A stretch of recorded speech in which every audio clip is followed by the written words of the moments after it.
Just about 20 minutes after the hour of 7 o'clock, welcome back to the Now Morning Show. Now we're going to continue the conversation on what can be perceived as the increased number or reports of school violence that we're seeing taking place. And so we're checking in with a coach at the Enriched Life Limited, Miss Maurishka Thomas. Miss Thomas, good morning. Thank you so much for joining us on Now.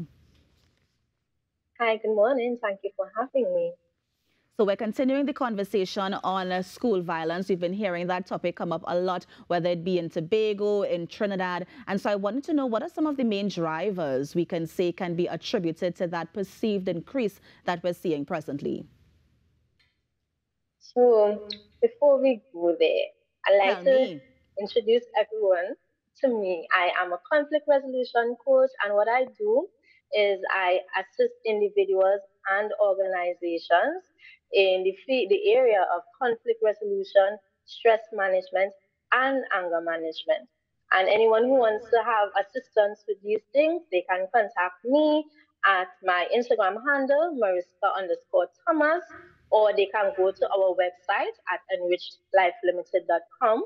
They can even call us or message at 757-9963 or 375-8771. Some of the No, Miss main Thomas, we usually drivers do that at the behind the end there, but I'll increased allow it. We violence. usually do that at the end, but I'll allow it. So go ahead. Some of the drivers behind increased violence has been the inadequate parenting skills that some students experience. So there is the factor of the helicopter parent who Right. tends to micromanage all their children's activities and they criticize everything that they do. So some of these students may not feel the freedom to be able to explore and to do other things. So they may tend to become resentful and lash out in their behavior. Some of them may turn into bullies as a result to regain some sort of independence. Other children may become fearful as a response.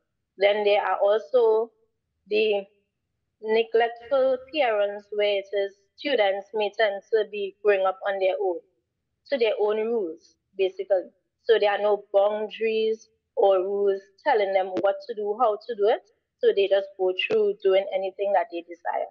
Yeah. There's also the situation of a lack of conflict resolution skills, where some students are unable to understand how to effectively assess a situation and find an appropriate solution. So among their peers, they may not be able to solve solutions properly, and this may also it may also be seen with their interactions with their teachers as well. Yeah. Now, we often hear that the school and what we see happening with school children is often just sort of a mirror in terms of what's happening in society. So they often say it's sort of a microcosm of what's happening in society. And how much does an effect of what is happening in society, or what effect of what is happening in society, what does that have on children or what they see?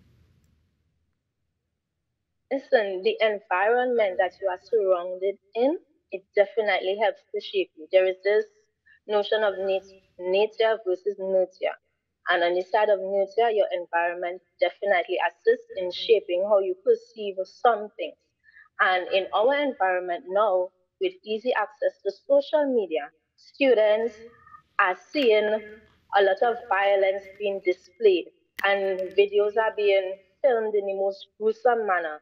So some having seen that type of imagery consistently, some may internalize it as a new normal, or they may think that it's an acceptable way to deal with conflict when Yeah. indeed and in fact it isn't. What more can you think can be done at the school level? And I say what more because I know that we have the school support services. We also have some teachers who may give of their time to listen, and sort of listen to the children and their needs. And so what else do you think we can be Yeah. doing at a school level to effectively deal with the violence that we're seeing playing out? One thing that students do is that they talk. So if a student approaches you and they want to talk to you, they want to say, Miss, XYZ is happening to me. As a teacher, listen to them. Hmm. Children tend to talk, especially when they believe that their concerns are being taken seriously and that their issues will be addressed. You listening would also mean that you would be able to identify the issues earlier and be able to nip it in the bud rather than having a situation where a victim is now turning into a bully because they feel defenseless. Mm, yeah. And I know that you mentioned at the top that you also help in terms of conflict resolution. And to that end, you are having a holistic development workshop that's happening pretty soon. Can Yes. you tell us more about it? In that workshop, the brainchild behind that was because I understand that violence is as a result of a lack of knowledge. Many people lack the knowledge to understand how to resolve conflict. What can I do apart from shouting or calling somebody for help? So, what we seek to do is to teach the individuals methods of conflict resolution. We want to allow them to be able to identify, to understand, and be able to control their emotions. Stress management is also a topic among many other things. Yeah. And in terms of parents, before you go, because I know earlier you mentioned for children in school, at the school level, children talk and so they can go to their teachers. But it might be easier for them to Yes. go to their teacher as opposed to their parents. And so how can parents also get involved in having that conversation with their children? Parents play a major role. What parents should be doing on a daily basis is to have conversation. I know that now life is busy. Everybody has jobs to go to, or they may have more than one job.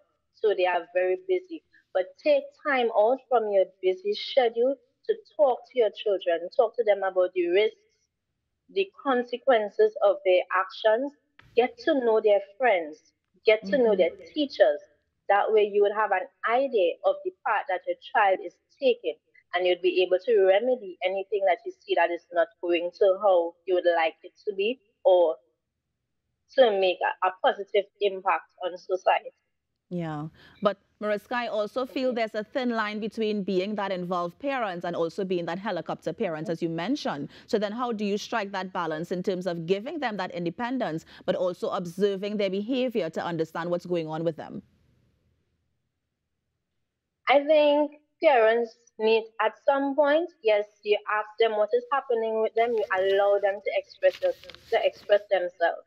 So you don't tell them how to think or how to feel. You allow them to feel what they need to feel, and then you can explain why the options that they choose may be right or maybe or you can explain a different alternative that they can use to solve a situation. So you don't go telling them this is what you should do and this is Yeah. what you should not. It might be better if you approach it from this angle. So allow them to think and to figure out the situations. That way, if you train them now, when they end up in different situations, other situations as adults in the workplace and having to have interpersonal relationships with other people, they would be able to sit and think through the situation and come up with an effective response. Yeah. All right. And I think that's where we're going to leave it for today, Mariska. Let me thank you so much for joining us this morning and continue on the path that you're going down in terms of that conflict resolution as it relates to children. Thank you Mhm. so much. Thank you so much. Have a good one. All right. And that was Maurishka Thomas, a conflict resolution coach at Enriched Life Limited, just also telling us about a camp that she's having for children as we focus on conflict resolution. You're on the Now Morning Show. We're going to take a break and be right back. Stay with us.